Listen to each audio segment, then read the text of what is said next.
Hey everyone, welcome to my channel. I hope you're all having a fantastic day. Before we begin, please make sure to hit the subscribe button.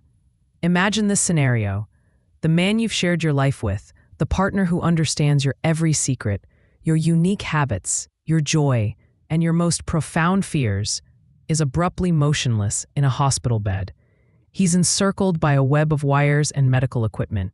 The powerful heart that once felt invincible is now delicate. The vibrant laughter that used to echo through your home is now replaced by the monotonous beep of machines. For Kelly Ripa, this wasn't a scene from a television show or a dramatic movie.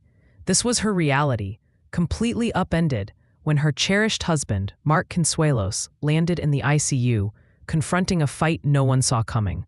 Kelly has always been the cheerful voice we hear in the mornings. But in her recent, heartfelt recollections, she detailed the terror that seized her when Mark was hurried to the hospital. She remembered the chaotic blur of sirens, the long, sterile hallways, and the frantic prayers she murmured as she trailed the gurney that carried her husband into intensive care. "I couldn't process that this was happening," she confessed. "One moment we were deciding on dinner, and the next I was petrified I was about to lose him." What transpired next left fans deeply moved. Mark, while he found it difficult to speak in those initial ICU hours, asked to see their children. This wasn't merely a simple plea. It was a father's last wish, spoken during a moment of profound, unfiltered honesty. He needed to ensure his kids heard from him directly. Not about his medical status, not about his pain, but about love. He yearned to remind them of all that was important before it was too late.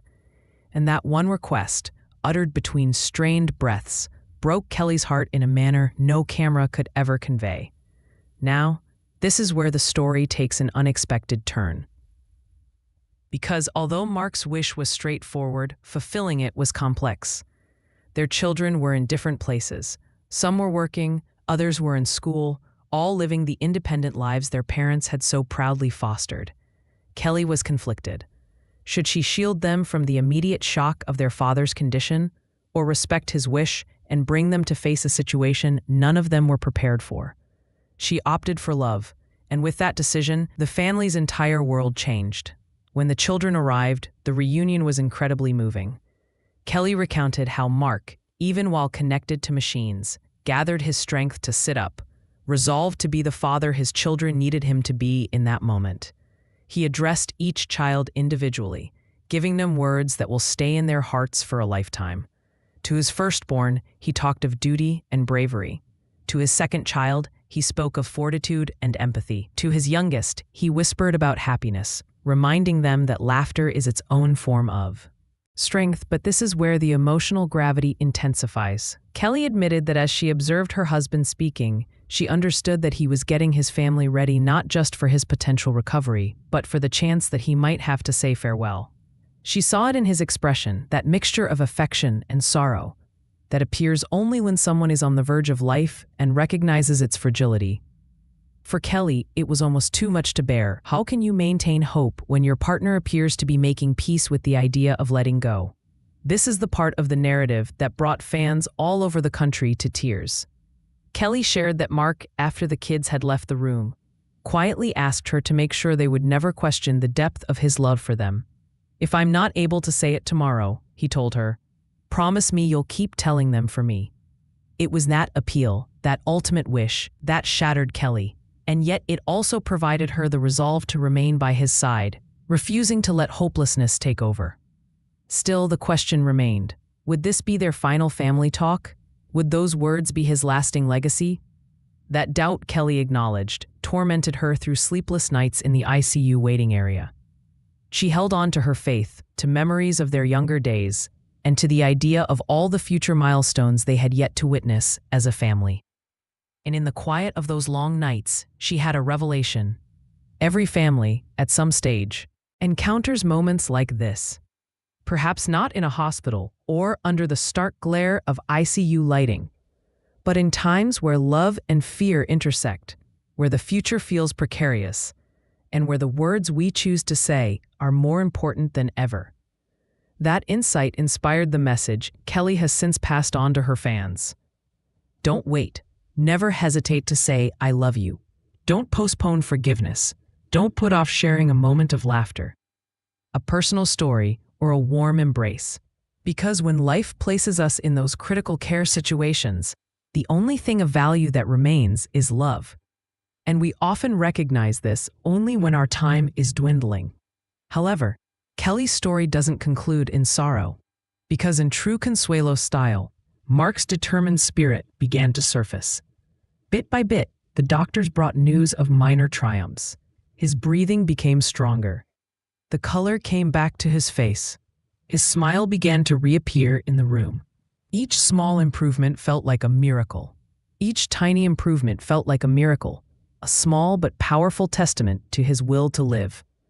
The journey out of the ICU was not a sprint, but a slow, arduous marathon. Days were measured by milestones that would seem insignificant to an outsider, but were monumental to Kelly and their children. The day he could sit up on his own. The first time he managed to eat a solid meal. The afternoon he took a few shaky steps with the help of a physical therapist. Each one was a victory, celebrated with tears of relief and joy. Kelly became his fiercest advocate and most devoted nurse, learning the rhythms of his medication, the nuances of his recovery, and the signs of both progress and fatigue. The atmosphere in his hospital room transformed. The initial weight of dread and potential grief was gradually lifted, replaced by a cautious but growing optimism. The children brought in posters, photos, and small comforts from home, slowly turning the sterile clinical space into a sanctuary of love and familiarity. They shared stories, played his favorite music softly, and read him messages from friends and fans, creating a cocoon of support that was as vital to his healing as any medicine. For Kelly, watching her children rally around their father with such maturity and compassion was a source of immense pride. They were no longer just the children he was trying to protect. They were now active participants in his fight, their strength mirroring his own. As Mark's ability to communicate improved, he shared with Kelly the terrifying haze of his initial hours in the ICU. He confessed that his request to see the children came from a place of genuine fear that his time was running out. He hadn't been ready to say goodbye, but he was terrified that he wouldn't get another chance to say everything that was in his heart. He told her how, through the pain and disorientation, her face was his anchor. Seeing her steadfast presence beside him gave him a reason to fight harder, to push through the exhaustion, and to believe in a future he couldn't yet clearly see. These raw, honest conversations wove a new layer of intimacy into their decades-long partnership, one forged in the crucible of shared fear and ultimate triumph. The day Mark was finally cleared to go home was one of overwhelming emotion. Leaving the hospital felt like emerging from a long, dark tunnel into brilliant sunshine. As they drove away, Kelly looked back at the building that had contained so much of their pain and realized it was also the place where they had been reminded of their own strength. Returning home wasn't just about sleeping in their own bed or enjoying a home-cooked meal. It was about reclaiming the life that had been so violently interrupted. The simple, everyday routines they had once taken for granted now felt like precious gifts. This harrowing experience left an indelible mark on the entire Consuelos family. Kelly has since said that the crisis, while being the worst period of her life, ultimately brought their family closer than ever before. It stripped away the non-essential and focused them on what truly matters, each other.